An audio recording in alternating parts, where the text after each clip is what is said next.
Жаңа жылды көтеріңкі көңіл күймен қарсы алу үшін дайындықты ертерек бастаңыз. Әрбір ұсақ түйекке көңіл бөліп, қарыздарыңыздан құтылғаныңыз дұрыс.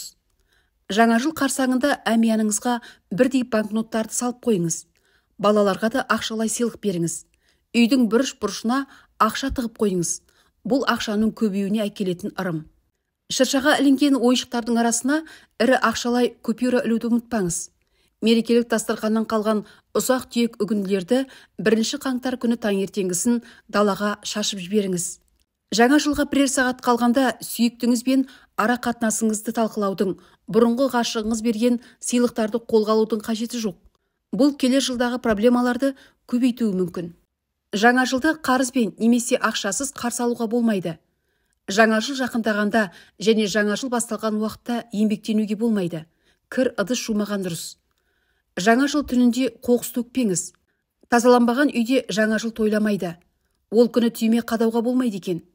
31 желтоқсан мен 1 қаңтар күні аяқ киім сатып алуға немесе жөндетуге болмайды. Ұрсуға, ренжісуге болмайды. Жаңа жылды жалғыз қарсы алмайды. Жаңа жыл күні үстелдің үсті бос болмасын. Тамақ дайындау кезінде саусағыңызды жарақаттап алмауға тырысыңыз. Ыдыс аяқты сындырып алмау керек. Ештеңе лақтыруға болмайды. Түйреуіш қадамағаныңыз дұрыс.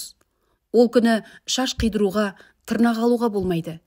Жаңа жыл түнінде шашыңызды жумаңыз. Жаңа жылды ескі киіммен қарсы алмаған абзал. Қара түсті киім кимеген жөн. Мерекеге орай кітап сыйламаңыздар. Үстелдің басында айқайлап ән айтпаңыздар.